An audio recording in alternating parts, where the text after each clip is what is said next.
এবার ইসলামী ব্যাংকের গ্রাহক ফোরাম দাবি আদায়ের লক্ষ্যে বাংলাদেশ ব্যাংকের সামনে অবস্থান কর্মসূচি পালন করছেন এবং এর পাশাপাশি বাংলাদেশ ব্যাংকে একটি স্মারকলিপি জমা দেওয়ার উদ্দেশ্যে তারা কিন্তু এখানে এসেছেন, যেটি আপনাদেরকে সরাসরি যুক্ত করেছিলাম মতিঝিল ঠিক বাংলাদেশ ব্যাংকের সামনে থেকে।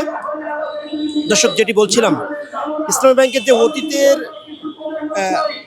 ঐতিহ্য ফিরিয়ে আনার লক্ষ্যে তারা কিন্তু এখানে এসেছেন, এমনটা কিন্তু তারা দাবি করছিলেন। তারা এবং যে বিষয়টা এখানে উল্লেখ করেছেন স্মারকলিপির ভিতরে, অবিলম্বে সৎ এবং যোগ্য পেশাদার ব্যক্তিদের সমন্বয়ে ইসলামী ব্যাংক পূর্ণাঙ্গ পরিচালনা পরিষদ গঠন করতে হবে এবং গ্রাহকদের আস্থা পুনর্বহলের দাবিতে তারা একটি নতুন করে কার্যকর পদক্ষেপ নেওয়ার জন্য তারা কিন্তু জানাচ্ছেন এবং লুটকৃত যে অর্থ, সেই অর্থ উদ্ধার করার জন্য সরকারের হস্তক্ষেপ চাচ্ছেন।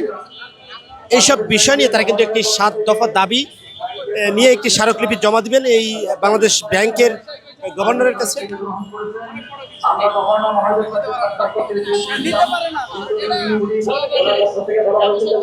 সেই 7 দফা দাবির ভিতরে প্রথমে যেটি রাখা হয়েছে, পেশাদার পরিষদ গঠন করতে হবে তথা সৎ এবং যোগ্য ব্যক্তির দ্বারা একটি পরিষদ গঠন করতে হবে, সেটি তারা কিন্তু এখানে প্রথমেই উল্লেখ করেছেন। এবং দ্বিতীয় যেটি উল্লেখ করেছেন, প্রকৃত মালিকানার কাছে হস্তান্তর করতে হবে ব্যাংকটি, যেটির দ্বিতীয় দাবি হিসেবে তারা এখানে লিখেছেন। এবং তৃতীয় যেটি তারা লিখেছেন, বিশেষ ট্রাইব্যুনাল গঠন করতে হবে ইসলামী ব্যাংক নিয়ে, বিশেষ একটি ট্রাইব্যুনাল গঠন করতে হবে যার মাধ্যমে ইসলামী ব্যাংকের যে গ্রাহকরা যে সেবা আগে পেতেন সেটা যেন পায়। এবং চতুর্থ যেটি লিখেছেন,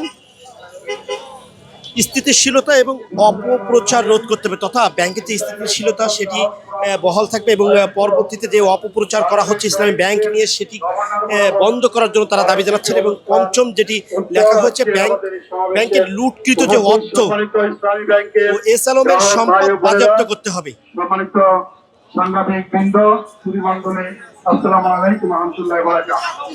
এবং 6 নম্বরের দাবি যেটি তারা লিখেছেন, লুটেদারদের যে পুনর্বাসন করা হচ্ছে সেটি রোধ করতে হবে, এমনটা কিন্তু তারা দাবি জানাচ্ছেন। এবং 7 নম্বরে যেটি লিখেছেন, তারা বলছেন যে সংসদে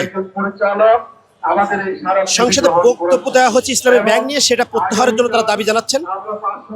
এই 7 দফা দাবি নিয়ে তারা কিন্তু এখানে ইসলামী ব্যাংকের গ্রাহক ফোরাম তারা কিন্তু এসেছেন এবং আমাদের যে দাবিগুলো সেই দাবিগুলো আদায়ের লক্ষ্যে আমরা সেখানে উপস্থাপন করব এবং ওনার সাথে আমরা আলোচনায় বসবো। আমরা আশা করি যে আমাদের সকল দাবি বিবেচনা করা হবে। আমাদের যে 7 দফা দাবি, সকল দাবি আদায় করার মাধ্যমে আমাদের আন্দোলনের পরিসমাপ্তি ঘটবে। যদি আমাদের একটি দাবি অবশিষ্ট থাকে তাহলে আমাদের আন্দোলন চলমান থাকবে। আমরা আশা করি যে আমাদের দাবিগুলো যৌক্তিক এবং এই দাবিগুলো মেনে নেওয়ার মাধ্যমে ইসলামী ব্যাংক দ্রুত ঘুরে দাঁড়াবে এবং সম্মতির দিকে এবং উন্নতির দিকে অগ্রসর হবে। আজকের এই স্মারকলিপি অনুষ্ঠান আপনারা সফল করেছেন ভাই ও বোনেরা, সেই কারণে আপনাদের প্রতি আন্তরিক কৃতজ্ঞতা জানাচ্ছি। প্রিয় সাংবাদিক ভাই ও বোনেরা, আপনারা আমাদের সাথে থেকে আমাদেরকে সহযোগিতা করেছেন। একইভাবে আজকের প্রোগ্রামের শুরু থেকে শেষ পর্যন্ত আইন শৃঙ্খলা রক্ষাকারী বাহিনীর সদস্যবৃন্দ আমাদের সাথে সহযোগিতা করে আমাদের এই প্রোগ্রামকে সফল করার সুযোগ করে দিয়েছেন। সেই কারণে তাদের প্রতি আন্তরিক কৃতজ্ঞতা জানাচ্ছি।